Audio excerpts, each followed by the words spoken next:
आज chapter number 5 start करते हैं हम, जिसका नाम है principle of inheritance and variations. ये बेसिकली जेनेटिक्स है, आपकी जेनेटिक्स का एक ब्रांच है। तो सबसे पहले हम जान लेते हैं कि जेनेटिक्स की शुरुआत किन्होंने की। तो जेनेटिक्स की शुरुआत की थी मेंडल ने। इसमें दो टर्म्स आती है आपकी, इनहेरिटेंस और वेरिएशंस। इनहेरिटेंस का मतलब होता है ट्रांसफर ऑफ कैरेक्टर, पेरेंट्स से ऑस्प्रिंग, यानी कि पेरेंट्स से प्रोजेनी के अंदर जो कैरेक्टर का ट्रांसफर हो रहा है, जैसे हाइट का, स्किन कलर का, हेयर कलर का, ठीक है, ये सारे कैरेक्टर्स होते हैं जो पेरेंट्स से प्रोजेनी के अंदर ट्रांसफर होते हैं, उसे हम कहते हैं इनहेरिटेंस। वेरिएशंस का मतलब होता है जो डिफरेंस आता है पेरेंट्स के अंदर और प्रोजेनी के अंदर, जो डिफरेंस है उसे हम कहते हैं वेरिएशंस। अब मेंडल ने 7 ईयर तक एक्सपेरिमेंट करा था। 1856 में स्टार्ट करा था, 1863 में एंड कर दिया था। कैरेक्टर इन्होंने 7 पेयर लिए थे। 7 पेयर में स्टेम हाइट, फ्लावर कलर। अब यहाँ पर जो दे रखा है आपको डोमिनेंट और रिसेसिव दे रखा है। स्टेम हाइट टॉल और ड्वार्फ, ये डोमिनेंट हो गया, ये रिसेसिव हो गया। Flower colour violet white. Flower position axial और टर्मिनल, ये डोमिनेंट है, ये रिसेसिव है। डोमिनेंट वो होता है जो शो होता है फर्स्ट जनरेशन में, जो शो हो जाता है उसे डोमिनेंट कहते हैं। उसके बाद जो आपका सेकंड जनरेशन में जो शो होगा उसे रिसेसिव कहेंगे। तो ये 7 कैरेक्टर आपको याद रखना है। यहाँ पर आपका लिखा है pod shape, pod colour. Pod का मतलब होता है fruit, colour food, shape fruit, ठीक है। तो ये 7 कैरेक्टर याद रखने हैं और इनके 7 dominant and recessive contrasting traits भी याद रखने हैं, ठीक है। ये इंपॉर्टेंट है एग्जाम पॉइंट ऑफ व्यू से। अब इसके बाद हम पढ़ेंगे मेंडल्स लॉ ऑफ इनहेरिटेंस।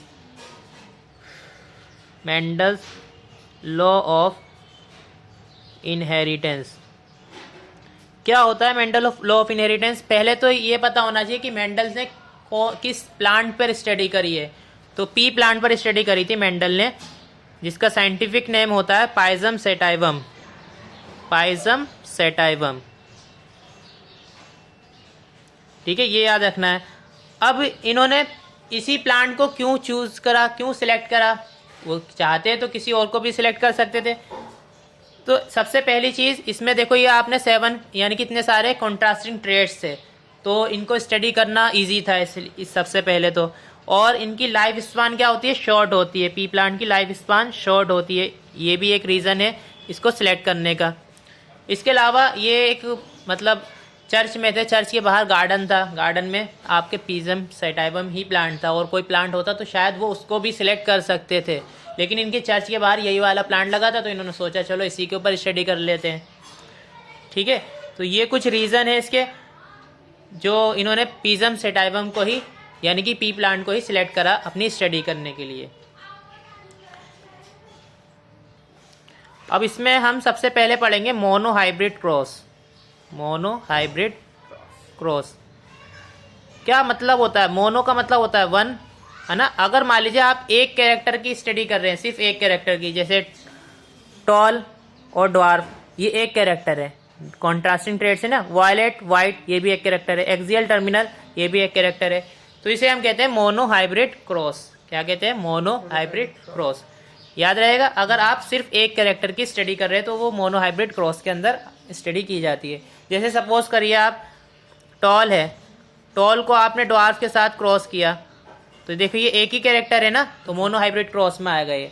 तो जब आप इसको सेल्फिंग करते हैं, टॉल और ड्वार्फ को क्रॉस करेंगे, तो फर्स्ट जनरेशन, ये F1 मतलब फर्स्ट जनरेशन, सारे प्लांट्स कैसे होंगे? आपके टॉल होंगे। सारे प्लांट्स कैसे होंगे? टॉल। और फिर इसकी सेल्फिंग करा देंगे आप सेकंड जनरेशन के लिए, तो क्या होता है यहाँ पर? 3 प्लांट आपके टॉल रहते हैं और एक जो है आपका ड्वार्फ आता है। ये चीज़ याद रखनी है आपको। अब हम देखेंगे, जैसे हमने मोनो हाइब्रिड क्रॉस देखा है ना, तो उसको हम फिर से देखते हैं एक बार। जैसे हमने टॉल को ड्वार्फ से क्रॉस कराया था। अब यहाँ पर देखिए आप, ये जो कैपिटल टी स्मॉल टी, ये क्या है? आपके एलील्स होते हैं। क्या होते हैं? एलील्स, जो कैरेक्टर को शो करते हैं। जैसे कैपिटल टी क्या है? आपका ये डोमिनेंट कैरेक्टर यानी कि टॉल को शो करेगा। और स्मॉल टी यानी कि इसी का क्या है? रिसेसिव है, तो रिसेसिव का मतलब ड्वार्फ होता है, ठीक है। तो यहाँ पर आप देख सकते हैं कि कैपिटल टी जो है आपका, ये एक डोमिनेंट ट्रेड है। क्या है? डोमिनेंट। जब इसकी क्रॉसिंग कराते हैं तो क्रॉसिंग कराने का तरीका ये होता है, देखो ये अलग अलग होते हैं, कैपिटल टी अलग होगा और ये भी अलग होगा, स्मॉल टी। अब क्या करेगा? देखो ये इसके साथ क्रॉस हो जाएगा, तो ये बन जाएगा कैपिटल टी स्मॉल टी, और ये इसके साथ क्रॉस हो जाएगा, तो ये बन जाएगा आपका कैपिटल टी स्मॉल टी। तो यहाँ से आप देख सकते हैं कि क्योंकि इसके डोमिनेंट होने की वजह से, ये आपका डोमिनेंट है ना कैपिटल टी, ये रिसेसिव है, तो ये अपना कैरेक्टर शो करेगा सिर्फ, ये अपना कैरेक्टर इसकी डोमिनेंस में कैरेक्टर शो नहीं कर पाएगा। यही रीज़न है कि ये क्या होते हैं, आपके टॉल होते हैं। क्लियर हुआ ये क्या होता है, टॉल। अब क्या करेंगे आप, इसकी सेल्फिंग करा देंगे, टॉल से सेल्फिंग करा देंगे। ये आपकी फर्स्ट जनरेशन थी। अब जो नेक्स्ट जनरेशन आएगी उसको हम कहेंगे सेकंड जनरेशन। इसको कैसे करेंगे, फिर से इसको अलग कर दो आप, कैपिटल टी स्मॉल टी, फिर यहाँ पर भी अलग कर दो, कैपिटल टी स्मॉल टी। अब क्या होगा देखो, ये जो बनाया है ना मैंने, इसे कहते हैं पनिट स्क्वायर। ये जो पनिट स्क्वायर है ये कैरेक्टर को शो करता है। जैसे यहाँ पर आप लिख दो, ऊपर ये वाला लिख दो, नीचे इधर लिख दो ये वाला। तो अब आप देखो capital T capital T, capital T small T, capital T small T, small T small T. हाँ, अब क्या है यहाँ पर, जो जो कैरेक्टर आए आप उसको देखो क्या क्या है। कैपिटल टी क्या है आपका, tall. Capital T small T, ये भी टॉल है। और स्मॉल टी ये क्या है आपके, ड्वार्फ है। अब एक चीज़ देखिए आप, रेशो कितना हुआ कैपिटल टी का, 1:2:1, क्योंकि ये 2 है, ये 2 है ना, और ये कितना है 1, तो इसका रेशो कितना आता है 1:2:1। ये है आपका जीनोटिपिक रेशो। क्या कहते हैं इसे, जीनोटिपिक रेशो। क्या मतलब हुआ जीनोटाइपिक रेशो का, कि जीनोटाइप, ये जीनोटाइप है सारे, क्या है जीनोटाइप। अब दूसरा जो रेशो होता है वो फिनोटिपिक होता है। फिनोटाइप मतलब एक्सटर्नल अपीयरेंस, फिनोटिपिक का मतलब होता है एक्सटर्नल अपीयरेंस।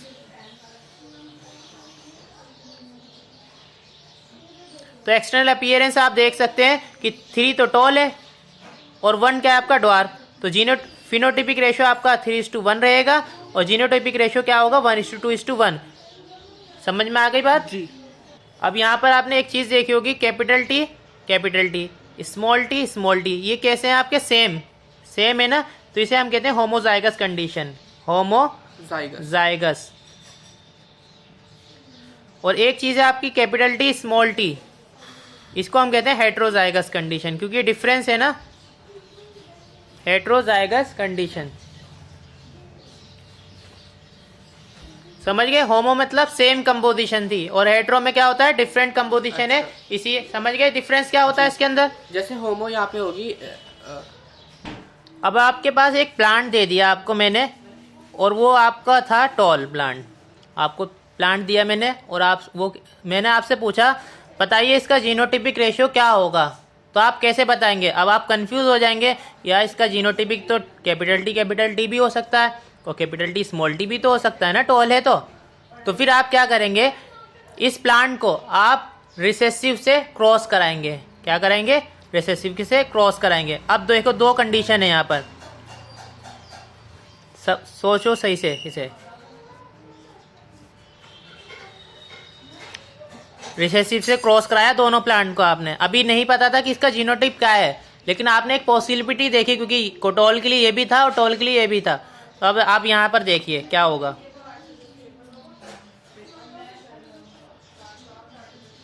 वही करेंगे आप, कैपिटल टी स्मॉल टी, यहाँ पर भी यही करेंगे आप, पनिट स्क्वायर बनाकर कैपिटल टी स्मॉल टी। अब देखो इसकी क्रॉसिंग कराएंगे, capital T small T, capital T small T, capital T small T, capital T small T. अब यहाँ पर जब करेंगे तो capital T small T, capital T small T. अब आप यहाँ पर देखो, जब आपने इस वाले से क्रॉस कराया तो सारे आपके टॉल निकले। अगर ऐसा होता है आपका कि आपने टॉल प्लांट को रिसेसिव वाले से क्रॉस कराकर सारे अगर सेकंड जनरेशन में टॉल निकलता है, तो इसका मतलब क्या होगा कि आपका जो प्लांट था उसके जीनोटाइप क्या है, कैपिटल टी है। अगर मान लीजिए ऐसा ना होकर ऐसा होता है कि आपके टॉल तो आपके 50% है, उस आपके ड्वार्फ भी आ जाते हैं 50%, तो रिसेसिव ट्रेट्स मतलब आपको जीनोटाइपिक रेशो पता चल जाएगा क्या होगा, कैपिटल टी स्मॉल टी। तो इस क्रॉस को क्योंकि आपने पता करा है ना कि यहाँ पर कौन सा होगा, तो इसी को कहते हैं हम टेस्ट क्रॉस। ये बहुत इंपॉर्टेंट है एग्जाम के लिए, टेस्ट क्रॉस। ये याद रखना है आपको। अब मोनोहाइब्रिड के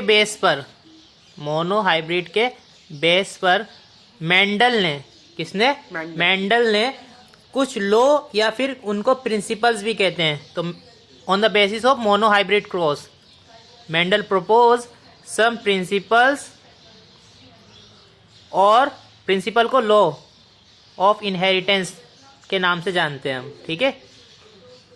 ये याद रखिएगा कि मेंडल ने मोनोहाइब्रिड क्रॉस के बेसिस पर कुछ प्रिंसिपल और कुछ लॉ, तो 2 लॉ दिए थे इन्होंने। जो पहला लॉ था उसका नाम है आपका लॉ ऑफ डोमिनेंस, और second one is law of segregation. क्या कहते हैं? Law of segregation. ये चीज याद रखिएगा आप। सर एक मिनट पिक्चर देखता था। अब इसको थोड़ा सा डिटेल में पढ़ लेते हैं, लॉ ऑफ डोमिनेंस को भी और लॉ ऑफ सेग्रीगेशन को, क्योंकि इंपॉर्टेंट है आपका। लॉ ऑफ डोमिनेंस, सर एक मिनट आँख साफ करिए, गजला हो रहा है। देखिएगा आप जरा। सबसे पहली चीज जो लॉ ऑफ डोमिनेंस के अंदर है, कैरेक्टर्स। जानते हैं आप character traits? Characters are control by discrete unit, जिसको हम फैक्टर्स भी कहते हैं। कंट्रोल बाय डिस्क्रीट यूनिट, उसी को हम कहते हैं फैक्टर्स। कैरेक्टर को फैक्टर्स कहते हैं, ठीक है। जो कंट्रोल करता है कैरेक्टर को, उसको फैक्टर कहते हैं। अब ये जो फैक्टर्स हैं, आपने देखा है अभी, फैक्टर्स आकर इन पेयर। ये दोनों कैसे होते हैं? पेयर्स के अंदर, जैसे capital T small T, capital T. Factors आकर इन पेयर। थर्ड वन, जो इसके अंदर तीसरी चीज इन्होंने बताई थी लॉ ऑफ डोमिनेंस के अंदर, कि इन अ डिसिमिलर पेयर ऑफ फैक्टर, जैसे ये capital T small T similar है, तो एक क्या होगा आपका? डोमिनेंट होगा, और दूसरा आपका रिसेसिव होगा। ये चीज बताई थी इन्होंने, एक डोमिनेंट, दूसरा क्या होगा? रिसेसिव। ये चीज बताई थी। और इसके अलावा इन्होंने ये भी बताया था कि फर्स्ट जनरेशन में, F1 जनरेशन में जो आपका रेशियो आता है, ऑल डोमिनेंट वाले आएंगे, जो डोमिनेंट कैरेक्टर है सारा F1 में आ जाएगा। F2 में जो रेशियो आएगा आपका 3:1 पर आएगा, यानी कि 3 डोमिनेंट कैरेक्टर और 1 वाला क्या होगा? रिसेसिव। तो ये चीजें थी आपकी लॉ ऑफ डोमिनेंस के अंदर टोटल कंप्लीट। सेकंड लॉ है आपका law of segregation. Law of segregation, इसका मतलब क्या होता है? जो एलिल्स हैं वो कोई ब्लेंडिंग नहीं शो करता। जैसे या तो आपका टॉल प्लांट होगा या फिर ड्वार्फ होगा, कभी इसके मीडियम में नहीं आएगा। कोई मीडियम प्लांट नहीं शो दिखेगा आपको, या तो डॉल दिखेगा या ड्वार्फ होगा, कभी भी आपको मीडियम प्लांट नहीं दिखेगा। इसका मतलब होता है हाँ, इंटरमीडिएट कभी नहीं मिलेगा। तो allele do not show any blending, ये याद रखिएगा लॉ ऑफ सेग्रीगेशन के अंदर। Alleles do not show, allele do not show any blending, ये याद रखना। जो कैरेक्टर आपको टॉल, मतलब जो डोमिनेंट कैरेक्टर, आपको सारे कैरेक्टर आपको फर्स्ट जनरेशन में मिल जाएंगे, और जो सेकंड जनरेशन में आपको एक रिसेसिव मिल जाएगा, और बीच में कोई कैरेक्टर यानी कि इंटरमीडिएट कोई कैरेक्टर नहीं मिलेगा। यही मतलब होता है सेग्रीगेशन का, मतलब सारे कैरेक्टर अलग अलग हो जाते हैं। इसके बाद है आपका इनकम्प्लीट डोमिनेंस। अब इसके अंदर क्या होता है? इनकम्प्लीट डोमिनेंस के अंदर इंटरमीडिएट शायद शो होगा जी। इसमें क्या होता है, देखिए, जो आपका फिनोटाइप है वो किसी भी पेरेंट से नहीं होगा, ना आपका डोमिनेंट होगा ना रिसेसिव होगा, ठीक है। तो फिनोटाइप इसमें डिफाइन कर देगा आप। Phenotype did not resemble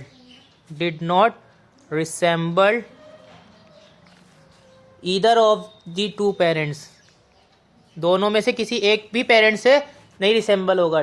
did not resemble either of the two parents and was in between the two, intermediate रहेगा। And was in between two, दोनों के बीच में रहेगा, किसी एक पेरेंट से भी करेक्टली मैच नहीं होगा, ठीक है। जैसे मान लीजिए आपने रेड फ्लावर लिया, रेड फ्लावर कैपिटल आर, इसको क्रॉस कराया आपने वाइट फ्लावर के साथ।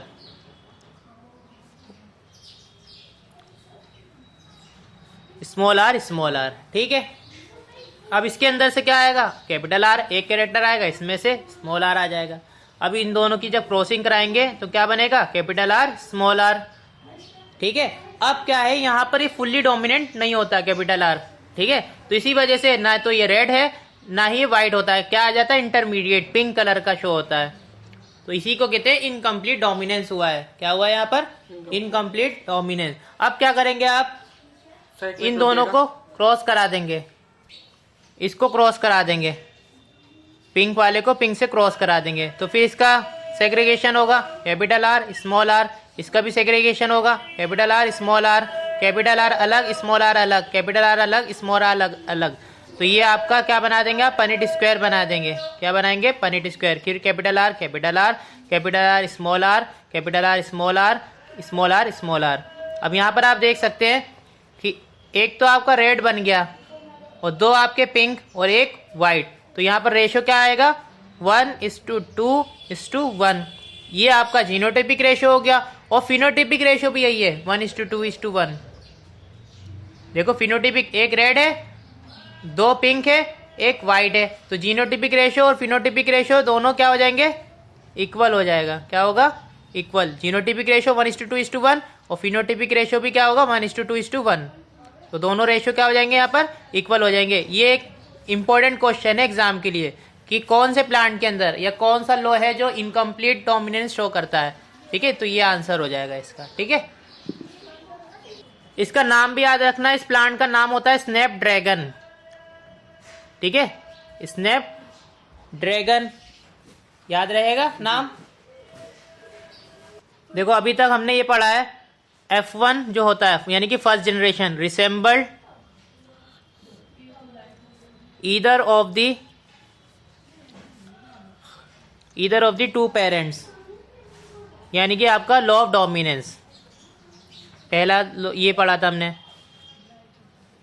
अब जो आप पढ़ रहे थे पहले, थोड़ी देर पहले, वो क्या था आपका, कि जो आपका F1 था वो रिसेंबल कर रहा था इन बिटवीन। जैसे रेड को जब कराया था वाइट से तो क्या बना था, पिंक, इन बिटवीन था। तो इसे हम कहते हैं इनकम्प्लीट डोमिनेंस।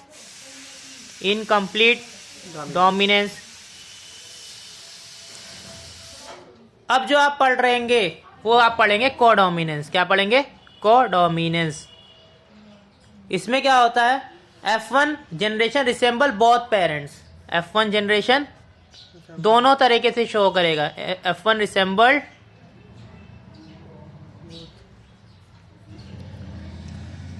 Both parents. इसका जो एग्जाम्पल है वो क्या है आपका, ABO ब्लड ग्रुपिंग। हमारे अंदर जो ब्लड ग्रुपिंग होता है ना, ABO ब्लड ग्रुपिंग, वो है इसका एग्जाम्पल। अब इसको समझते हैं। देखिए हमारे पास जो है टोटल कितने ब्लड ग्रुप होते हैं, 4, ठीक है। कौन कौन से होते हैं, AB और O, ये 4 ब्लड ग्रुप होता है, ठीक है। तो इसको हम थोड़ा सा डिटेल में पढ़ लेते हैं। अब देखिए 2 पेरेंट्स होते हैं, फादर और मदर। तो इनका कैसे ऑफस्प्रिंग का ब्लड ग्रुप कैसे निकाल सकते हैं, ये चेक करना है। इस पर क्वेश्चन आता है, इंपॉर्टेंट है ये, ठीक है। तो एलील फ्रॉम पेरेंट्स 1, यानी कि फादर हो सकते हैं ये। इसके बाद एलील फ्रॉम पेरेंट 2, ये मदर हो सकती है, फादर मदर, ठीक है। और फिर इसका जीनोटाइप निकालेंगे आप ऑफस्प्रिंग का। जब इनको क्रॉस कराएंगे तो जीनोटाइप आ जाएगा आपका, जीनोटाइप ऑफ ऑफस्प्रिंग। ऑफस्प्रिंग मतलब प्रोजेनी। और फिर जब जीनोटाइप पता चल जाएगा तो आपको ब्लड टाइप पता चल जाएगा, कौन सा ब्लड है। चलिए पहले स्टार्ट करते हैं। अगर मान लीजिए IA, देखो इसका जो हम शो करते हैं ना, जीन जो शो करते हैं वो I से शो करते हैं। IA मतलब A वाला ब्लड ग्रुप है इसमें, यानी कि इसकी जो एंटीजेंस है वो A एंटीजेंस है। तो फादर का भी IA और इसका भी मदर, तो क्या बनेगा आपका, IA। यही तो क्रॉस करके बनेगा। तो ब्लड ग्रुप क्या हो जाएगा, A ब्लड ग्रुप हो जाएगा। क्लियर। इसके बाद अगर मान लीजिए आपका फादर का A है, मदर का B हो जाएगा, तो ये क्या बन जाएगा आपका IA IB, और ये हो जाएगा AB। वेरी गुड, ठीक है। इसके बाद अगर IA है और इनका O था, O को हम I स्मॉल I से शो करते हैं क्योंकि O का कोई आपका इंटीजेंस नहीं होता, तो इस सिर्फ आई से। लेकिन डोमिनेंट यही है आपका, ये रिसेसिव होता है, तो क्या हो जाएगा आई ए और स्मॉल आई, तो बस यही हो जाएगा ए ब्लड ग्रुप, क्योंकि डोमिनेंट क्या है यहाँ पर ए वाला है और रिसेसिव जो शो नहीं हो रहा। जी। इसके बाद अगर मान लीजिए फादर आई बी है और ये आई ए है, तो आई ए क्या हो जाएगा आई ए आई बी और ए बी हो जाएगा, ठीक है। इसके बाद अगर मान लीजिए ये भी बी वाला है, ये भी बी वाले हैं, तो ये हो जाएगा आपका आई बी रहेगा आई बी, बी जी, ब्लड ग्रुप बी रहेगा। सर पॉजिटिव नेगेटिव रहेगा वो भी तो होता है। हाँ वो भी बताते हैं। ये मान लीजिए आपका आई बी है और ये आई है, तो ये क्या हो जाएगा आई बी आई, तो ये ब्लड ग्रुप बी रहेगा, ठीक है। और अगर मान लीजिए दोनों को ही आई है, ठीक है, तो फिर क्या हो जाएगा ये आई इंटू आई, तो ये ब्लड ग्रुप हो जाता है आपका ओ। तो ये आपके ब्लड ग्रुप के कॉम्बिनेशन जो इंपॉर्टेंट है आपके, ये एग्जाम में आता है इस टाइप का क्वेश्चन। कोडोमिनेंस जो है आपका, इसी के अंदर एक चीज आती है मल्टीपल एलील्स। आप देख सकते हैं यहाँ पर दो से ज्यादा जीन्स हैं जो एक कैरेक्टर को शो कर रहा है, ठीक है। तो इस ये आपका जो कोडोमिनेंस है मल्टीपल, यानी कि A B O blood group, ये आपका मल्टीपल एलील्स के अंदर भी आ जाता है, क्योंकि दो से ज्यादा जीन्स हैं इसके अंदर, मल्टीपल एलील्स। क्या हो जाएगा यहाँ पर more than 2 that is 3 alleles governing the same characters, ठीक है। 3 कैरेक्टर्स है लेकिन सेम कैरेक्टर, ब्लड ग्रुप एक कैरेक्टर है उसको 3 जीन्स है ना कैरेक्टर शो कर रहे हैं, तो ये याद रखना आपको 3 एलील्स 3 कैरेक्टर्स जी, 1 character 3 alleles governing the same character. Okay sir.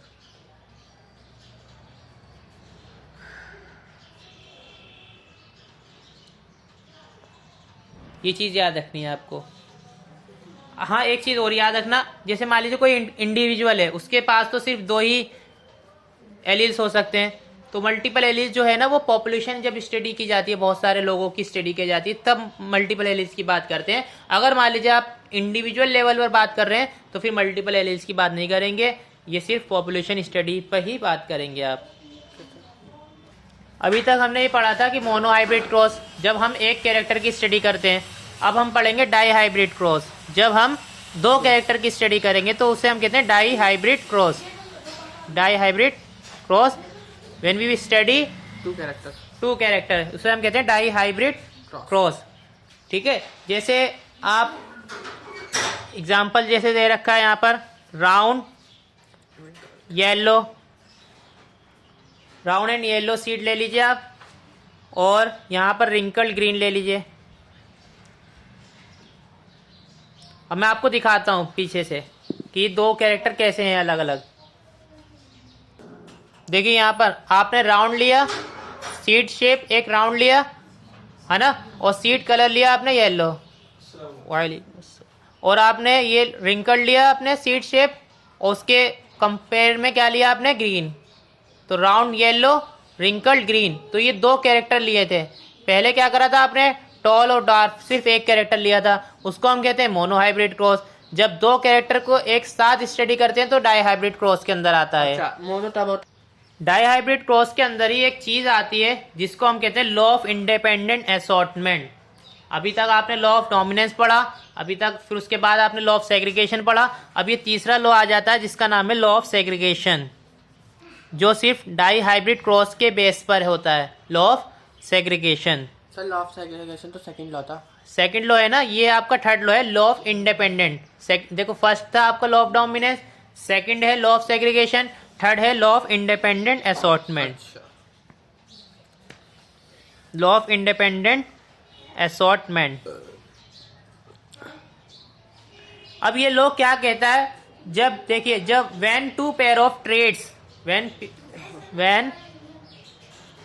2 pair of traits means characters are combined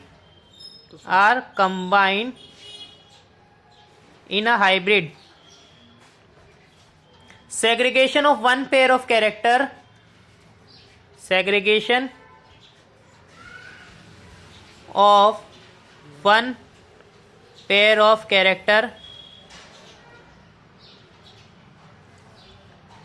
is independent of the other pair, is independent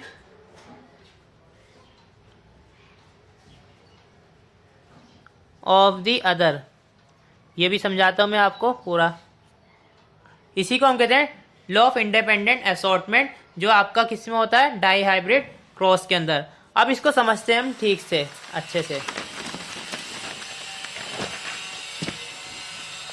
यहाँ पर देखिए आपने पेरेंट्स लिया था राउंड येलो सीड शेप, और इसके कंपेयर में किसको क्रॉस कराया था आपने, रिंकल्ड ग्रीन से। तो यहाँ पर देखिए राउंड का लिए कैपिटल आर स्मॉल, और येलो के लिए कैपिटल वाई, और रिंकल्ड के लिए क्या बना था आपका, स्मॉल आर, और ग्रीन के लिए स्मॉल वाई। अब यहाँ पर एक चीज़ देखेंगे आप, जो इसके आप गैमिट्स बनाएंगे, गैमिट्स इसके यहाँ से जैसे एक आर ले लिया आपने, ठीक है, गैमिट्स का मतलब ये होता है एक वाई यहाँ से ले लेंगे, तो ये होता है गैमिट्स बन गया, कॉम्बिनेशन इसका। सिमिलरली यहाँ से भी गैमिट्स बनाएंगे तो एक स्मॉल आर स्मॉल वाई बन जाएगा। अब क्या कराएंगे आप, इसकी क्रॉसिंग कराएंगे। जब आप क्रॉसिंग कराएंगे तो ये इसके साथ क्रॉस होगा, capital R capital Y small Y, ये इसकी क्रॉसिंग हो गई, ठीक है। अब आपको समझ में आएगा लॉ ऑफ इंडिपेंडेंट असॉर्टमेंट का मतलब क्या होता है। देखिए अब यहाँ पर आप क्या कराएंगे, इसके जनरेशन बनाएंगे। अब जैसे हम इसको सेग्रीगेट करेंगे, अलग करेंगे, तो किस तरीके से अलग करेंगे, देखिए ये जो कैपिटल आर है ये इसके साथ भी जा सकता है, कैपिटल वाई के साथ भी, और ये जो कैपिटल आर है ये स्मॉल वाई के साथ भी जा सकता है। यानी कि 50% पॉसिबिलिटी रहती है कैपिटल वाई के साथ क्रॉस हो जाए, और 50% पॉसिबिलिटी है इसकी कि स्मॉल वाई के साथ क्रॉस हो जाए। इसी को ही हम कहते हैं इंडिपेंडेंट असॉर्टमेंट, आज़ाद है ये, इसके साथ भी इसके साथ, इसीलिए ये भी आ जाता है आपका स्मॉल आर कैपिटल वाई, और फिर small R small Y. Similarly यहाँ पर भी ऐसी बनेगा आपका।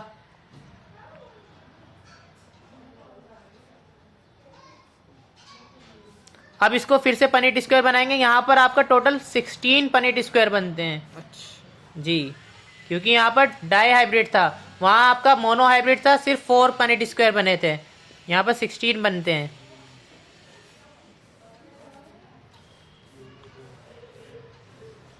अब देखो करते हैं इसको क्रॉस, ये देखो करो, ये हो जाएगा कैपिटल आर, ये हो जाएगा आपका स्मॉल वाई, वो कैपिटल वाई, फिर capital R capital Y small Y. Sir अब इसे करेंगे इन दोनों का? हाँ, सबको ऐसे करते रहेंगे। जी। फिर आगे देखो, इसके बाद कैपिटल आर स्मॉल वाई, फिर इसके बाद ये वाला capital R capital Y, capital R small Y, फिर ये करेंगे आप small R capital Y, small R capital Y small Y. बस इस तरीके से देखना, आपको मैच करना है, इस तरीके इससे मल्टीप्लाई करनी होती है। कैपिटल आर यहाँ से ले लिया, स्मॉल आर ये ले लिया, कैपिटल वाई फिर ये स्मॉल वाई, इस तरीके से capital R capital small Y small R capital Y small Y, फिर स्मॉल आर और स्मॉल वाई। इस तरीके से हमें क्रॉसिंग करनी होती है। यहाँ पर क्लियर हुआ यहाँ पर जी। अब अगर यहाँ पर हम फिनोटिपिक रेशियो देखें तो कितने फिनोटिपिक हैं, देखो अगर आप काउंट करो राउंड येलो, तो राउंड येलो होते हैं। राउंड येलो मतलब कैपिटल आर वाला है इसमें और कैपिटल वाई वाला है, ये राउंड येलो का मतलब ये होता है राउंड येलो। तो टोटल अगर आप काउंट करेंगे तो ये 9 आएंगे आपके। इसके बाद आप देखेंगे राउंड ग्रीन, देखो राउंड ग्रीन कहाँ है, ये राउंड है ये ग्रीन है जी, राउंड ग्रीन और राउंड ग्रीन। इसके बाद आता है आपका राउंड ग्रीन, ये आता है आपका 3। फिर इसके बाद है रिंकल्ड येलो,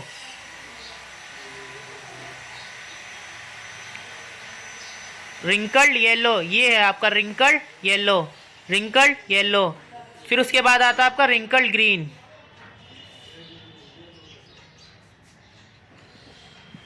ये आ जाएगा आपका 3, और ये भी आपका ये आएगा आपका 1, क्योंकि रिंकल्ड ग्रीन सिर्फ यही वाला है। देखो रिंकल्ड ग्रीन सिर्फ यही है बस, तो ये आ जाता है आपका 9:3:1। ठीक है, तो ये आपके टोटल 16 हो जाते हैं। ठीक है, ये याद रखना है आपको सबसे पहले तो। अब हम पढ़ेंगे chromosomal theory of inheritance. Chromosomal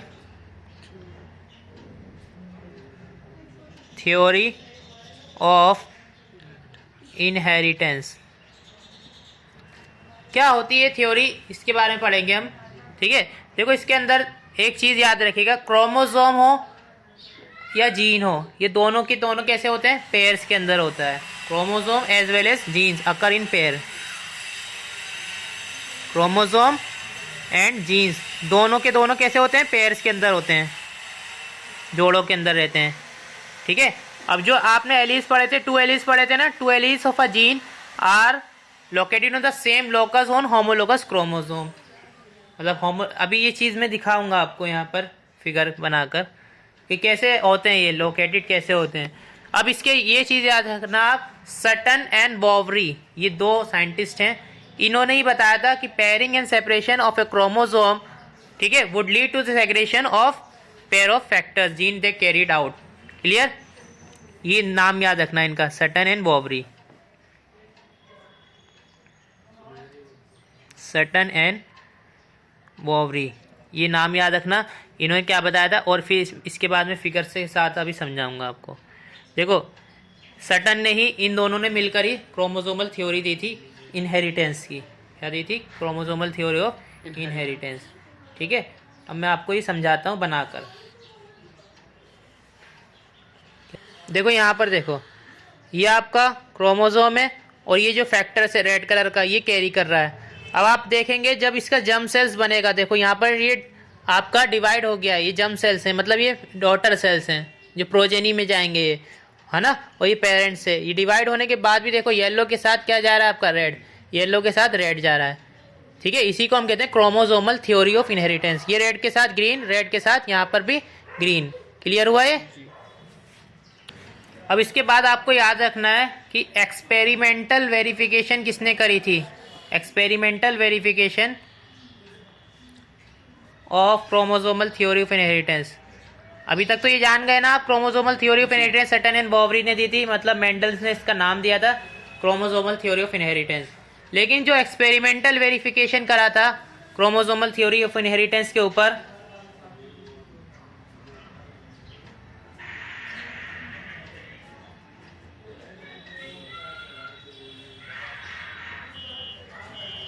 ये दिया था आपका थॉमस हंट मॉर्गन ने। थॉमस, नाम याद रखना है आपको, थॉमस हंट मॉर्गन। आप सिर्फ इतना भी याद रख लेंगे मॉर्गन, तब भी काफ़ी होगा कि experimental verification of chromosomal theory of inheritance किसने किया था, मॉर्गन ने किया था। किसके ऊपर इन्होंने एक्सपेरिमेंट किया था, फ्रूट फ्लाइज। किसके ऊपर करा था, फ्रूट फ्लाइज के ऊपर, जिसका नाम है, साइंटिफिक नेम होता है ड्रोसोफिला मेलानोगास्टर। ड्रोसोफिला मेलानोगास्टर, ये नाम याद रखना है। जैसे आपने पी प्लांट का याद रख लिया है, पाइजम सेटाइवम, मेंडल ने स्टडी करी थी। आपको ये भी याद रखना है कि मॉन्डल, ये जो मॉर्गन थे, मॉर्गन ने किसके ऊपर स्टडी करी थी, फ्रूट फ्लाई।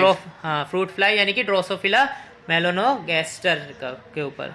ठीक है, इसके बाद आपको याद रखना है दूसरी टर्म, लिंकेज और रिकॉम्बिनेशन। क्या होता है लिंकेज और recombination?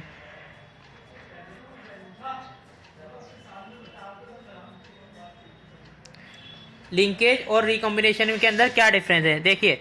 When 2 genes in a dihybrid cross were situated on same chromosome, अगर मान लीजिए 2 जीन्स हैं और दोनों के दोनों सेम क्रोमोसोम पर हैं।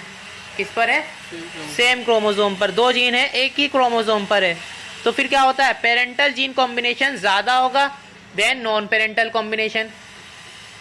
ये तो होगा, प्रोजेनी के अंदर जो पेरेंटल कॉम्बिनेशन ज़्यादा होगा क्योंकि वो सेम क्रोमोसोम के ऊपर थे, इसलिए। तो ये चीज़ याद रखनी है आपको।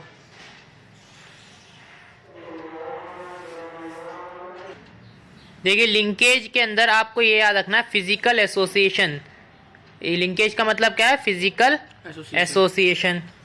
ठीक है, जब भी आपका जीन जो है आपका क्रोमोसोम के साथ लिंक्ड होगा, टाइटली लिंक्ड होगा, तो लिंकेज ज़्यादा शो करेगा, है ना। और ये याद रखना आप, लिंकेज और रिकॉम्बिनेशन ये इन्वर्सली प्रोपोर्शनल होता है। What does it mean? Linkage अगर ज़्यादा है तो रिकॉम्बिनेशन कम होगा। लिंकेज मतलब फिजिकल एसोसिएशन अगर स्ट्रॉन्ग है आपका तो रिकॉम्बिनेशन क्या होगा? कम होगा। तो समझ गए ना? अब लिंकेज का मतलब होता है physical association, physical association of two genes, of two genes, इसी को कहते हैं लिंकेज। ठीक है। और ये जो है आपका recombination,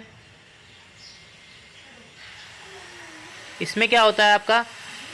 generation of non parental, यानी कि अगर पेरेंट्स से अलावा जो जनरेशन हो रहा है, जो क्रिएट हो रहा है, नई चीज़ें जो क्रिएट हो रही हैं बाप के अलावा, हाँ जो उनके जीन्स के अलावा, generation of non parental gene combination, generation of non parental gene combination during dihybrid. ये भी याद रखना, ये डाई हाइब्रिड में होता है रिकॉम्बिनेशन, ड्यूरिंग डाई हाइब्रिड, उसी को हम कहते हैं रिकॉम्बिनेशन। ठीक है। तो जितना ज़्यादा लिंकेज होगा उतना कम रिकॉम्बिनेशन होगा। इसको हम एक फिगर से देख लेते हैं। यहाँ पर आप देख सकते हैं, देखिए ये दो जीन्स हैं आपके Y और W। ठीक है। यहाँ पर भी दो जीन्स हैं आपके W और M, लेकिन यहाँ पर डिस्टेंस बहुत कम है, यहाँ डिस्टेंस बहुत ज़्यादा है। डिस्टेंस ज़्यादा है यानी कि लिंकेज कम है ना, लिंकेज कम है यहाँ पर, तो जाहिर सी देखो लिंकेज कम होने की वजह से, इसको पूरा देखो आप, यहाँ पर देखो लिंकेज ज़्यादा है तो पेरेंटल कॉम्बिनेशन ज़्यादा होगा 98.7%, और रिकॉम्बिनेंट सिर्फ और सिर्फ 1.3% हुआ है, क्योंकि लिंकेज ज़्यादा थी। आपका रिकम्बाइन कम हो पाएगा। यहाँ पर देखिए आप, आपका ये एसोसिएशन वीक है क्योंकि ये दूर दूर हैं। ठीक है। डिस्टेंस है इनके बीच में, तो पेरेंटल 62.8% हुआ, जबकि रिकॉम्बिनेंट कितना हुआ यहाँ पर? 37.2%, यानी कि रिकॉम्बिनेशन ज़्यादा हुआ क्योंकि डिस्टेंस कम थी, ज़्यादा थी। यहाँ पर डिस्टेंस ज़्यादा होने की वजह से लिंकेज कम है। बस आप ये याद रखना, लिंकेज ज़्यादा, रिकॉम्बिनेशन कम। डिस्टेंस ज़्यादा मतलब ये आपका लिंकेज ज़्यादा है, रिकॉम्बिनेशन कम होगा। लिंकेज ज़्यादा, रिकॉम्बिनेंट, क्योंकि अभी आपको बताया मैंने इन्वर्सली प्रोपोर्शनल। या लिंकेज कम है आपका तो रिकॉम्बिनेंट ज़्यादा होगा। इस चीज़ को ध्यान रखिएगा बस। होगा या फीमेल सेक्स डिटर्मिनेशन पढ़ेंगे अब हम।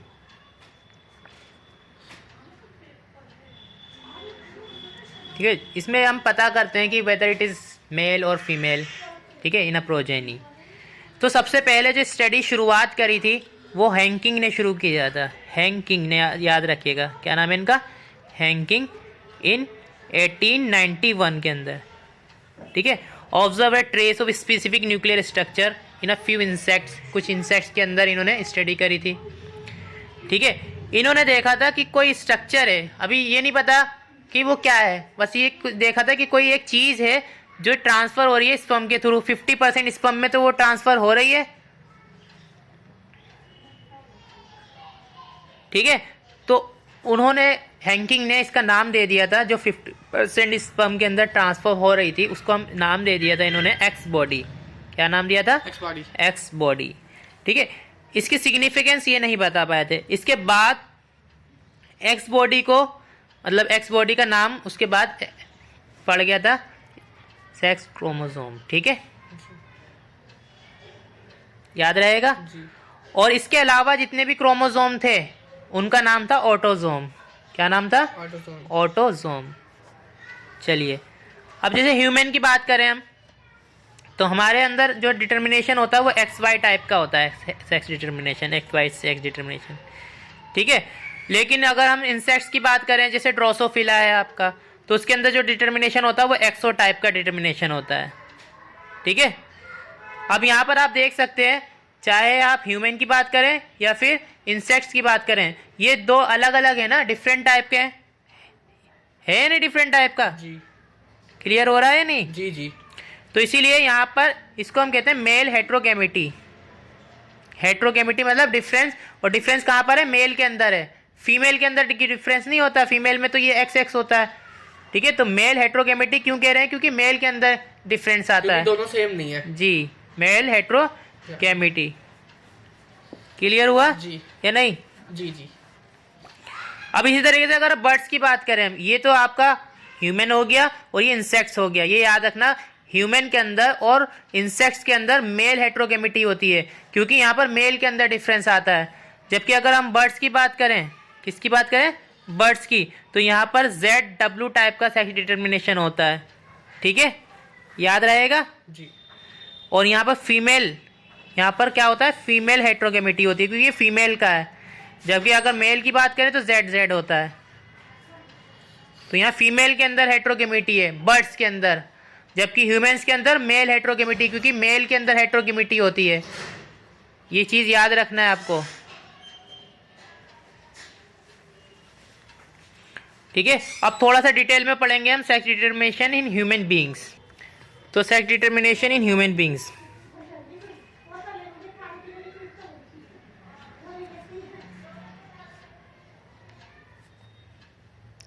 देखिए आप जानते हैं हमारे अंदर XY टाइप का डिटर्मिनेशन होता है। ठीक है, हमारे पास टोटल 23 पेयर ऑफ क्रोमोसोम होते हैं। कितने क्रोमोसोम होते हैं? 23 पेयर ऑफ क्रोमोसोम। ठीक है, जिसके अंदर से आपके 22 पेयर जो होता है, ठीक है, उसको हम कहते हैं ऑटोजोम। ऑटोजोम इसलिए कहते हैं क्योंकि ये मेल और फीमेल दोनों में सेम रहता है।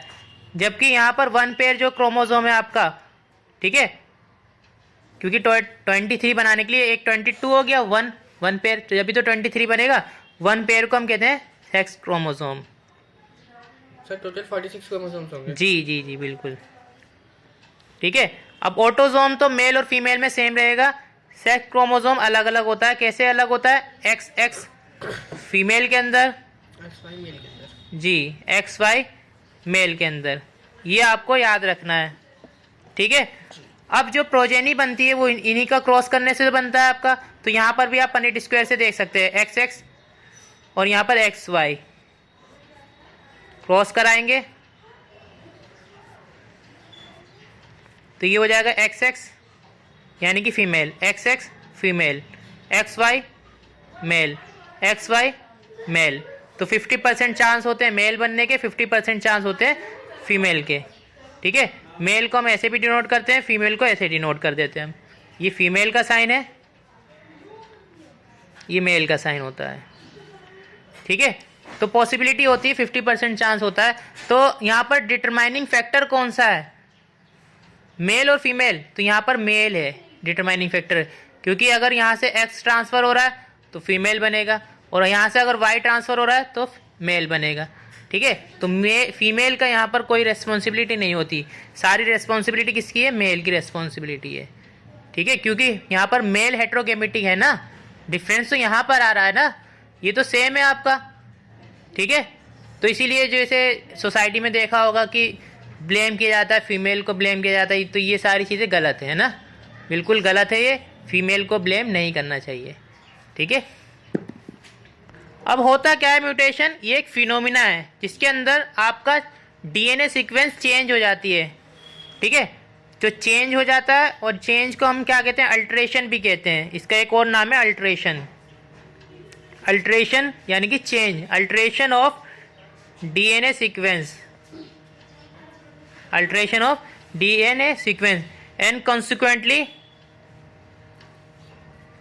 देखिए, अगर आपका DNA सीक्वेंस चेंज हो रहा है तो उसकी वजह से क्या होगा? जीनोटाइप चेंज हो जाएगा, और जब जीनोटाइप चेंज होगा तो जाहिर बात है उसकी वजह से आपका जो एक्सटर्नल अपीयरेंस है यानी कि फिनोटाइप, वो भी चेंज हो जाएगा। कॉन्सिक्वेंटली चेंज इन जीनोटाइप, है ना, उसकी वजह से क्या होगा? आपका जब जीनोटाइप चेंज होगा, यानी कि जीन जब अगर चेंज हो गए तो आपका फिनोटाइप भी चेंज हो जाएगा। तो ये याद रखिएगा आप, म्यूटेशन क्या है? चेंज है, DNA सीक्वेंस के अंदर चेंज हो जाता है, तो जिसकी वजह से जीनोटाइप और फिनोटाइप दोनों चेंज हो जाते हैं। ठीक है, इसका एक एग्जांपल है पॉइंट म्यूटेशन। अगर किसी एक पॉइंट पर म्यूटेशन हो रहा है, यानी कि किसी एक DNA के एक सीक्वेंस में एक पॉइंट पर म्यूटेशन हो रहा है, पॉइंट पर चेंज हो रहा है, तो उसे हम कहते हैं पॉइंट म्यूटेशन। पॉइंट म्यूटेशन, इसका एग्जाम्पल है आपका सिकल सेल एनीमिया। सर ये काफ़ी टाइम लेता है ना म्यूटेशन होने में? जी जी, अब हम पढ़ेंगे पेडिग्री एनालिसिस। पेडिग्री एनालिसिस जैसे आपने देखा होगा, जैसे जो आपके ग्रैंड पेरेंट्स होते हैं, फिर पेरेंट्स, फिर आपके ग्रैंड डॉटर्स, ग्रैंड सन्स, ये जो पूरा आपका जो चार्ट होता है, इसकी जो स्टडी की जाती है, ये स्टडी की जाती है पेडिग्री कहते हैं इसे, पेडिग्री एनालिसिस। पेडिग्री एनालिसिस किया जाता है इसमें।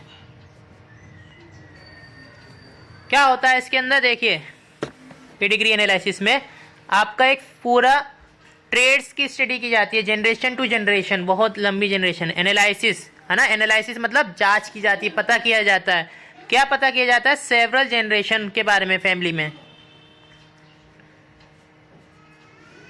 सेवरल जनरेशन ऑफ फैमिली, ठीक है। और ये जो दिखाया जाता है एक फैमिली ट्री के हिसाब से दिखाया जाता है, family tree over several generation, over several generation, ठीक है। अब इसकी वजह से आप पता लगा सकते हैं कोई डिजीज के बारे में, या कोई एबनॉर्मलिटी हो गई है, जैसे पेरेंट्स को एबनॉर्मलिटी थी, वो एबनॉर्मलिटी यानी कि कोई डिजीज सन के अंदर ट्रांसफर हुई है, तो इसकी वजह से बहुत सारी चीजें हम पता लगा सकते हैं पेडिग्री एनालिसिस करने के बाद। एबनॉर्मलिटी पता कर सकते हैं आप, और कोई डिजीज भी पता कर सकते हैं आप। क्लियर हुआ यहाँ तक जी। अब आप पढ़ेंगे, जैसे अगर मान लीजिए जीन्स के अंदर या क्रोमोसोम के अंदर कोई डिसऑर्डर आ गया, या कोई बीमारी हो गई, कोई डिजीज हो गई, तो उसी को हम कहते हैं जेनेटिक डिसऑर्डर या जेनेटिक डिजीज। क्या कहते हैं? जेनेटिक डिसऑर्डर या फिर जेनेटिक डिसऑर्डर या फिर जेनेटिक डिजीज। डिसऑर्डर का मतलब कोई डिस्कम्फर्ट पैदा हो जाना, ठीक है, कोई कमी पैदा हो जाना। जी जी। अब ये दो टाइप का होता है आपका जेनेटिक डिसऑर्डर, एक तो होता है मेंडेलियन डिसऑर्डर, दूसरा होता है आपका क्रोमोसोमल डिसऑर्डर। कितने टाइप का है? दो टाइप का। कौन कौन सा है? मेंडेलियन डिसऑर्डर, और दूसरा है आपका क्रोमोसोमल डिसऑर्डर।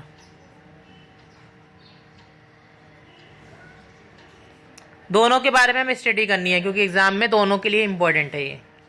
तो सबसे पहले हम मेंडेलियन डिसऑर्डर के देख लेते हैं। कौन सा डिसऑर्डर? Mendelian disorder.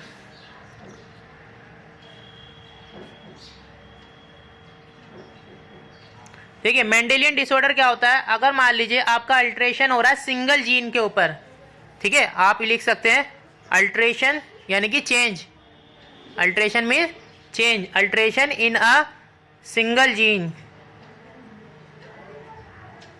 ठीक है। अगर अल्ट्रेशन हो रहा है सिंगल जीन के ऊपर तो उसे हम क्या कहते हैं? मेंडेलियन डिसऑर्डर, ठीक है।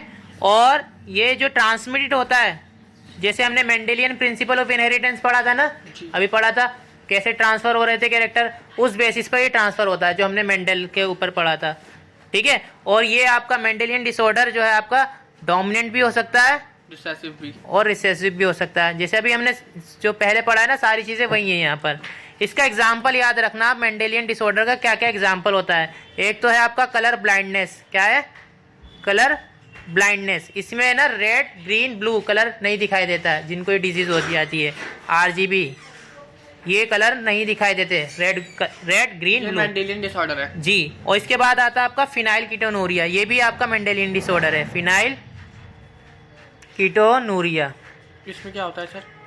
इसके अंदर एक एंजाइम होता है, उसकी कमी हो जाती है, फिनाइल एलेनिन हाइड्रोजाइलेज, उसकी कमी होने की वजह से बहुत सारे डिफेक्ट्स आ जाते हैं उसमें, मतलब जैसे मेंटल रिटार्डेशन हो जाता है, बहुत सारी कॉम्प्लिकेशन आ जाती है इसके अंदर। इसके बाद आप देख लीजिए क्रोमोसोमल डिसऑर्डर, क्रोमोसोमल डिसऑर्डर। अब इसके अंदर क्या होता है, जैसे मान लीजिए कोई एक क्रोमोसोम एक्स्ट्रा आ जाए, या कोई एक क्रोमोसोम लॉस हो जाए, या फिर एबनॉर्मल अरेंजमेंट हो जाए एक या एक से ज़्यादा क्रोमोसोम का, तो फिर उसको हम कहते हैं क्रोमोसोमल डिसऑर्डर। नाम से पता चल रहा है ना, क्रोमोसोम, ठीक है। अब्सेंस हो जाए और एक्सिस हो जाए, या तो आपका नेगेटिव यानी कि कम हो जाए, या फिर एक्सिस हो जाए या ज़्यादा हो जाए, ऑफ वन और मोर देन वन क्रोमोसोम, ठीक है। या फिर ये तो चीज़ें अब्सेंस या एक्सेस हो जाए, या फिर एबनॉर्मल अरेंजमेंट हो जाए क्रोमोसोम का, तब भी हम उसे क्या कहेंगे? Chromosomal disorder, abnormal arrangement, of chromosome, ये भी क्या है आपका क्रोमोसोमल डिसऑर्डर। ठीक है, ये हमेशा आपका डोमिनेंट ही होता है, जबकि अभी हमने देखा था ऊपर वाला जो मेंडेलियन डिसऑर्डर था उसमें क्या था, रिसेसिव भी था और डोमिनेंट दोनों था, लेकिन ये आपका डोमिनेंट होता है। सर डोमिनेंट मतलब जो शो नहीं करेगा ना, जो शो होगा, अच्छा जो शो होगा। ठीक है, इसके एग्जाम्पल याद रखने हैं आपको। इसका एग्जाम्पल होता है डाउन सिंड्रोम, दूसरा आपका टर्नर सिंड्रोम, और एक और होता है इसका क्लेनीफेल्टर सिंड्रोम। ठीक है, याद रहेगा इतना। जी जी। चलिए, अब इसको मैंने थोड़ा सा डिटेल में पढ़ना है क्योंकि एग्जाम में इससे क्वेश्चन आता है। ठीक है, सबसे पहले हम मेंडेलियन डिसऑर्डर स्टार्ट करेंगे, थोड़ा सा डिटेल में पढ़ेंगे बस, ये फिर खत्म हो जाएगा हमारा chapter. Mendelian disorder. Sir Mendelian disorder में तो एक तो कलर ब्लाइंडनेस आ जाएगी जी, और एक आपने जो बताया क्या नाम है उसका, फिनाइलकीटोनुरिया। और भी होते हैं इसके एग्जांपल, जैसे एक होता है आपका हेमोफीलिया। मेंडेलियन का ही होता है जी, हेमोफीलिया में हेमोफीलिया यही होता है। ये आपकी सेक्स लिंक्ड रिसेसिव डिजीज होती है। मैंने आपको बताया था ना, ये रिसेसिव और डोमिनेंट दोनों आते हैं, तो ये हेमोफीलिया जो है सेक्स लिंक्ड रिसेसिव डिजीज है। सेक्स लिंक्ड रिसेसिव डिजीज, इसमें क्या होता है, इन्फेक्टेड जो इंडिविजुअल होता है ना, जो भी इंडिविजुअल इन्फेक्टेड है, तो उसमें अगर माइनर कट भी लगता है, उसके हार्ट कहीं पर भी छोटा सा कट लग जाता है, तो उससे क्या होता है, नॉन स्टॉप ब्लीडिंग होती रहती है। इतनी बड़ी डिजीज़ है ये अगर देखा जाए तो। Haemophilia sex linked recessive disease होती है। आपको तो ये याद रखना है कौन सी कैसी डिजीज़ होती है, sex linked disease recessive disease. और minor cuts lead to non stop bleeding, ये याद रखना है। इसके अंदर होता क्या है, minor cut leads to non stop bleeding. सर डेथ भी हो जाती है इससे? जी, डेथ भी हो जाएगी, जाहिर बात है, सारा ब्लड आपका लॉस हो जाएगा तो डेथ तो होनी यकीनी है कि नहीं। क्लियर है ना ये चीज़? जी जी, अच्छे से। चलिए, अब यहाँ पर देखिए, फीमेल को हेमोफीलिया, अगर हेमोफीलिया हो रही तो ये बहुत रेयर केस में होता है ऐसा। ठीक है, बहुत ही रेयर केस में होता है, क्योंकि अगर मान लीजिए फीमेल को हेमोफीलिया होना है तो उनकी मदर को कैरियर होना पड़ेगा और फादर को हेमोफिलिक होना पड़ेगा, तभी आपका फीमेल हेमोफिलिक हो सकती है। समझ गए आप, नहीं समझे? क्लियर हुआ? मेंडेलियन डिसऑर्डर में दूसरा एक आता है जिसको हम कहते हैं सिकल सेल एनीमिया।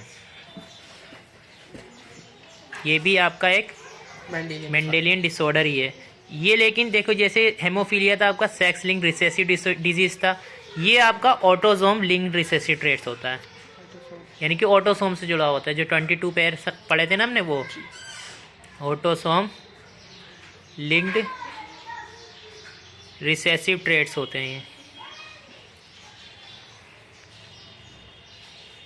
क्लियर हुआ जी।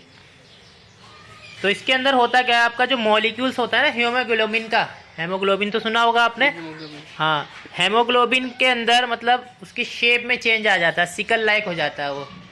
तो फिर अगर उसकी शेप चेंज हो जाती है, बाइकॉनकेव शेप होती है नॉर्मल, लेकिन उसकी सिकल लाइक हो जाती है सिकल सेल एनीमिया के अंदर, तो वो ऑक्सीजन को कैरी नहीं कर पाता है। क्या नहीं कर पाता? ऑक्सीजन को कैरी नहीं कर पाता है सिकल सेल एनीमिया के अंदर। चेंज इन हीमोग्लोबिन हो जाएगा। जी, इसका शेप, आरबीसी की शेप चेंज हो जाती है। ठीक है, बाइकॉनकेव होती है नॉर्मल, लेकिन सिकल सेल लाइक हो जाती है किसके अंदर, सिकल स्ट्रक्चर के अंदर, सिकल सेल एनीमिया के अंदर। ये होता क्यों है, देखो, ग्लूटामिक एसिड का सब्स्टिट्यूशन हो जाता है 6 पोजीशन पर, बीटा ग्लोबिन चेन होती है, ग्लूटामिक एसिड किसके अंदर चेंज हो जाता है, वेलाइन के अंदर। और ये याद रखना कौन सी पोजीशन होती है, 6 पोजीशन पर चेंज होता है। ग्लूटामिक बीटा ग्लोबिन चेन होती है पूरी 6 पोजीशन पर, ग्लूटामिक एसिड वेलाइन के अंदर इंटरचेंज हो जाता है बीटा ग्लोबिन चेन के अंदर। इसलिए आपका जो नॉर्मल आपका आरबीसी है वो बाइकॉनकेव शेप का होता है, लेकिन ये जब आपका बन जाता है किस टाइप का बन जाता है, सिकल लाइक स्ट्रक्चर। तो ये आरबीसी जो है आपका फिर कैरी नहीं कर पाता, ऑक्सीजन को सही से कैरी नहीं कर पाता। इसके बाद एक और डिसऑर्डर होता है जो आपका इसके अंदर ही मेंडेलियन के अंदर है, जिसका नाम है आपका फिनाइल कीटोनूरिया। क्या नाम है? Phenyl ketonuria. ये आपका इनबॉर्न एरर ऑफ मेटाबॉलिज्म, यानी कि पैदाइशी जो बच्चे होते हैं ना, उनके अंदर जो डिजीज़ होती है, इनबॉर्न एरर ऑफ मेटाबॉलिज्म कहलाता है। ये याद रखना है आपको, इनबॉर्न एरर ऑफ मेटाबॉलिज्म। ये भी आपका कैसा है, ऑटोसोम रिसेसिव ट्रेड्स।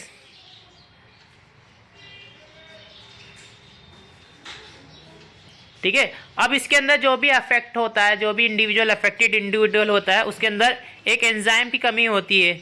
कौन से एंजाइम की कमी होती है? जिस एंजाइम की कमी होती है उस एंजाइम की वजह से क्या होता है ये देख लो पहले। फिनाइल एलेनिन को कन्वर्ट करता है वो टायरोसिन के अंदर। एक एंजाइम है जो क्या करता है, फिनाइल एलेनिन को टायरोसिन के अंदर कन्वर्ट करता है। ये एक एंजाइम होता है। ठीक है। तो इसकी कमी की होने की वजह से फिनाइल एलेनिन आपका टायरोसिन के अंदर कन्वर्ट नहीं हो पाता। फिर किस में होता है, आपका फिनाइल पायरुविक एसिड बन जाता है। कन्वर्ट ना होने की वजह से, क्योंकि एंजाइम नहीं है ना ये वाला जो कन्वर्ट करता है इसको, तो फिनाइल एलेनिन आपका फिनाइल पायरुविक एसिड में कन्वर्ट हो जाता है। फिनाइल पायरुविक एसिड के अंदर कन्वर्ट हो जाता है और दूसरे इसके अल्टरनेटिव्स बनते हैं। तो इसकी वजह से होता क्या है, फिनाइल पायरुविक एसिड बनने की वजह से मेंटल रिटार्डेशन होता है। ठीक है। क्या होता है? मेंटल रिटार्डेशन मतलब दिमाग की कमी हो जाती है बच्चों के अंदर। ये एक डिसऑर्डर होता है इसके अंदर। वैसे ये जो है ना ओल्ड एज, जो बूढ़े लोग होते हैं उनके अंदर देखा जाता है मेंटल रिटार्डेशन। मतलब देखा होगा आपने, छोटी छोटी चीज़ों को भूल जाते हैं वो, है ना। यहाँ जैसे कोई चीज़ यहाँ रखी है वो भूल जाते हैं थोड़ी देर बाद कहाँ रखी थी। तो ये है। अब आप इसके बाद मेंडेलियन डिसऑर्डर आपका ख़त्म हो चुका है। इसके बाद आप पढ़ेंगे क्रोमोसोमल डिसऑर्डर, जो आपका लास्ट टॉपिक बचता है, क्रोमोसोमल डिसऑर्डर। ठीक है। इसमें क्या होता है, segregation of chromatids during cell division. आप ये जैसे क्रोमेटिड्स होता है तो इसका सेग्रीगेशन नहीं हो पाएगा, तो ये पूरे का पूरा आपके अंदर सेल के अंदर ट्रांसपोर्ट हो जाता है। इसमें क्या होता है, या तो लॉस होगा या फिर गेन होगा क्रोमोसोम का। इसी को हम कहते हैं एनियोप्लाइडी। एक्सिस भी हो सकता है और इनएबिलिटी भी। जी जी जी जी, कम भी और ज़्यादा भी। और अगर मान लीजिए पूरे का पूरा सेट ही क्रोमोसोम का डबल या सिंगल हो जाए तो उसे हम कहते हैं पॉलीप्लॉइडी। और पॉलीप्लॉइडी मोस्टली प्लांट्स के अंदर देखी जाती है। एनिमल्स के अंदर एनिप्लॉइडी आती है। ऐसे याद रखना, एनिमल्स एनिप्लॉइडी, पी से प्लांट पॉलीप्लॉइडी, याद रहेगा। इसके अंदर पूरा डबल हो जाता है, मतलब पूरा सेट ऑफ क्रोमोसोम। इसमें साइटोकाइनेसिस नहीं होता। दो चीज़ें याद रखना, एक तो होता है कैरियोकाइनेसिस। कैरियोकाइनेसिस मतलब division of nuclear membrane, nucleus. और साइटोकाइनेसिस मतलब डिवीजन ऑफ साइटोप्लाज्म। तो पॉलीप्लॉइडी के अंदर साइटोकाइनेसिस नहीं होता, तो जिसकी वजह से पूरा एक सेट ऑफ क्रोमोसोम डबल हो जाता है। ठीक है। पॉलीप्लॉइडी प्लांट्स के अंदर होता है नॉर्मली, ये याद रखना। ये आपका karyokinesis division of nucleus, cytokinesis division of cytoplasm यानी कि सेल। चलिए इसके अंदर पढ़ते हैं हम कौन कौन से आपके, जो मैंने आपको बताए थे। Down syndrome, Turner syndrome. अब ये जो है क्रोमोसोमल डिसऑर्डर है, यानी कि क्रोमोसोम के अंदर या तो एब्सेंस होगा या फिर कोई एक्सेस होगा। ठीक है। उसकी वजह से अगर कोई कमी आती है तो क्रोमोसोमल डिसऑर्डर। सबसे पहले है डाउन सिंड्रोम। इसके अंदर addition of 21 number of chromosome. आप जानते हैं ना 46 क्रोमोसोम होते हैं, तो 21 अगर एक एडिशनल क्रोमोसोम आ जाता है तो वो क्या कहलाएगा, आपका डाउन सिंड्रोम। इसके अंदर जो भी अफेक्टेड इंडिविजुअल होगा वो शॉर्ट स्टेचर का होगा, मतलब उसका कद बहुत छोटा होगा, राउंडेड हेड होगा उसका। ठीक है। फरोड टंग, ठीक है, टंग जो है बाहर हल्की सी निकली भी होगी। और मेंटल डेवलपमेंट रिटार्डेड होता है डाउन सिंड्रोम। अब डाउन सिंड्रोम मेल और फीमेल दोनों के अंदर होता है, ये याद रखना। आप ये याद रखना, एडिशनल ऑफ 21 क्रोमोसोम। फिर इसके बाद आता है आपका क्लेनीफिल्टर सिंड्रोम। इसमें क्या होता है, एडिशन यानी कि एक्स्ट्रा कौन सा क्रोमोसोम, एक्स क्रोमोसोम। तो ये अगर देखो ये होता है जनरली मेल के अंदर, तो मेल आपको पता है एक्स वाई होता है, तो अगर एक्स क्रोमोसोम एक्स्ट्रा आ जाएगा तो ये क्या बन जाएगा, एक्स एक्स वाई बन जाएगा। तो इसके अंदर मैस्कुलाइन डेवलपमेंट है ना, और feminine development, gynaecomastia development of breast in male, और ये जो मेल होते हैं आपके स्टेराइल होते हैं। तो क्लेनीफेल्टर सिंड्रोम याद रखना ये किसके अंदर होता है, मेल के अंदर होता है। जबकि डाउन सिंड्रोम भी बताया था मैंने आपको, दोनों के अंदर होता है, मेल और फीमेल दोनों में। टर्नर सिंड्रोम में क्या होता है, अब्सेंस, ठीक है। जैसे आप जानते हैं फीमेल के अंदर, ये फीमेल के अंदर होता है जनरली टर्नर सिंड्रोम। तो अगर एक एक्स क्रोमोसोम अब्सेंट हो जाएगा तो टोटल कितने बचेंगे, सिर्फ 45, 46 होते हैं ना, 46 में से एक माइनस कर दो कितना बचेगा, 45 बचेगा। तो इसकी वजह से क्या होता है, स्टेराइल, और ओवरी जो होती है रूडिमेंट्री होती है, सही डेवलपमेंट नहीं हो पाता ओवरी का, ठीक है। और उसके अलावा lack of other sexual character, ये भी क्या होते हैं इसके अंदर, अब्सेंट होते हैं, ठीक है। समझ में आ गया।